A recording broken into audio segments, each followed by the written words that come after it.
परम पुनीत सुंदर चरण जिस हृदय बस जाए, दुख कलेश ताके निकट भूले से नहीं आए। जीवों की सुनकर विनय संत रूप धर आए, दारुण दशा निहार कर लीना शरण लगाए। दारुण दशा निहार कर लीना शरण लगाए। सौभाग्यशाली गुरुमुख सज्जनों, मनुष्य के विनाश का प्रमुख कारण लोभ होता है। महाबली रावण के पास बहुत विशाल राज्य था, लेकिन काम वासना के अधीन होकर उसने न केवल अपने राज्य का सर्वनाश करवा लिया, अपितु उसे अपकीर्ति का भी भाजन बनना पड़ा। ऐसे ही क्रोध के आवेश में आकर के यदि कोई किसी का अहित कर बैठता है तो उसे उसकी सजा भी भुगतनी पड़ती है और हाथ पल्ले भी कुछ नहीं आता। ठीक इसी प्रकार लोभ के वशीभूत होकर के किसी को पीड़ा पहुंचाकर अगर कोई धन एकत्र कर ले तो ये धन क्या उसके साथ जाएगा? नहीं, ये सब का सब यहीं धरा रह जाएगा। लेकिन अपने अनुचित कर्मों का भुगतान उसे अवश्य एक दिन भुगतना पड़ेगा।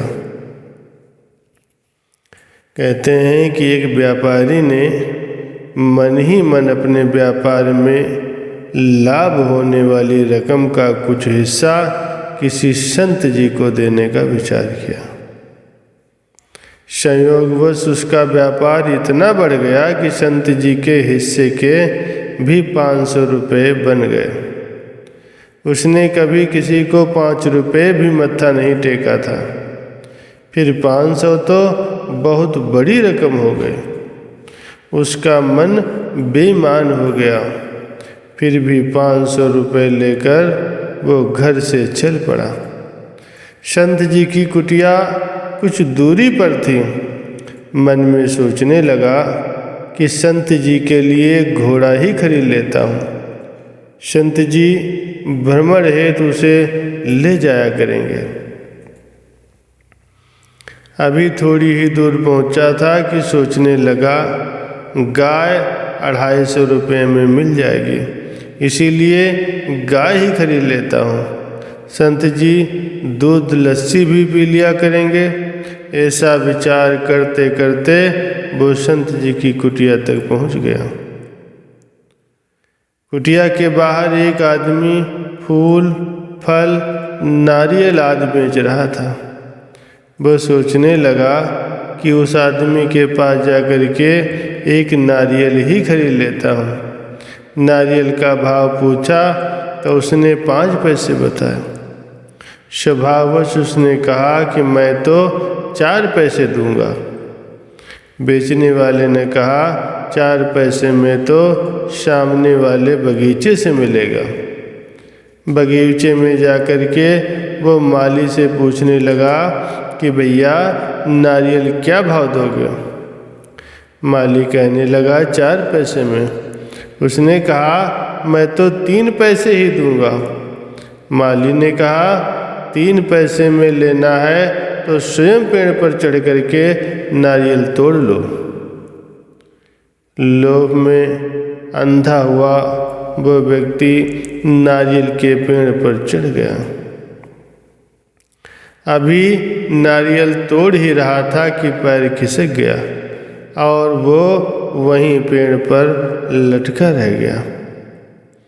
एक ऊंट वाला वहाँ से गुजर रहा था। उसे आवाज़ लगाकर कहने लगा भैया मैं तुम्हें 25 रुपये दूंगा, तुम अपने ऊँट पर चढ़ कर के मुझे नीचे उतार लो। ऊँट वाला 25 रुपये के लालच में आ गया और ऊँट पर चढ़कर जैसे ही उसे नीचे उतारने लगा कि ऊँट नीचे से खिसक कर भाग गया। वो स्वयं भी उस आदमी के साथ लटक करके रह गया। तभी एक आदमी अपना गधा लेकर उधर से निकला। उस आदमी ने उसे आवाज़ लगाकर 25 रुपये का प्रलोभन दे करके गधे पर चढ़कर उसे उतारने को कहा।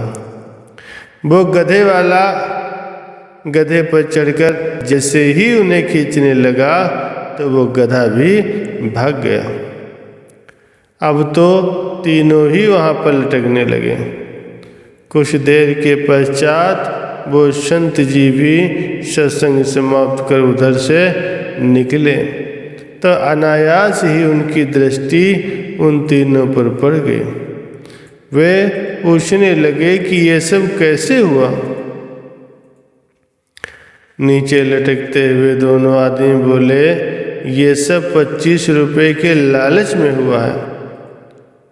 माली ने वहाँ पहुंचकर जब उनकी ये दशा देखी तो बोला कि जो 1 पैसा बचाने के लिए पेड़ पर चढ़ा और उसके पास 25 रुपये कहाँ से आ गए। ऊपर लटके आदमी ने जब ये बात सुनी तो आवेश में आकर के जेब में से जैसे ही रुपये निकालने लगा उसका हाथ छूट गया। हाथ छूट जाने के कारण बाकी के दोनों आदमियों सहित धड़ाम से नीचे गिरा और तीनों वहीं पर ढेर हो गए। संतों ने क्या खूब कहा है, अधिक लोभ न कीजिए, अधिक लोभ है मलिन, एक टके के कारणे लटक मुए नरतीन। केवल 1 टके ने 3 आदमियों की जान ले ली। ये हुआ लोभी के शरीर का मोल। ऐसा धन संचय करने का क्या अर्थ जो जीवन ही न शेष रहे। अमूल्य श्वासों का खजाना हाथ से गंवाकर जीवन की हानि कर लेने में कोई लाभ नहीं है। परम संत श्री कबीर साहब जी अपनी वाणी में वर्णन करते हैं, जब मन लागा लोभ से गया विषय में मोह, कहे कबीर विचार के कस भक्ति धन होए। फरमाते हैं कि लोभ में गलतान हुआ ये मन सदैव विषयों की ओर ही आकृष्ट हो जाता है। ऐसे में भक्ति का धन किस प्रकार से प्राप्त हो सकता है। इसीलिए सच्चे धन को पाने के लिए जीव को मन से झूठे धन का लोभ हटाना अति आवश्यक है। बोलो जयकारा बोल मेरे श्री गुरु महाराज की जय।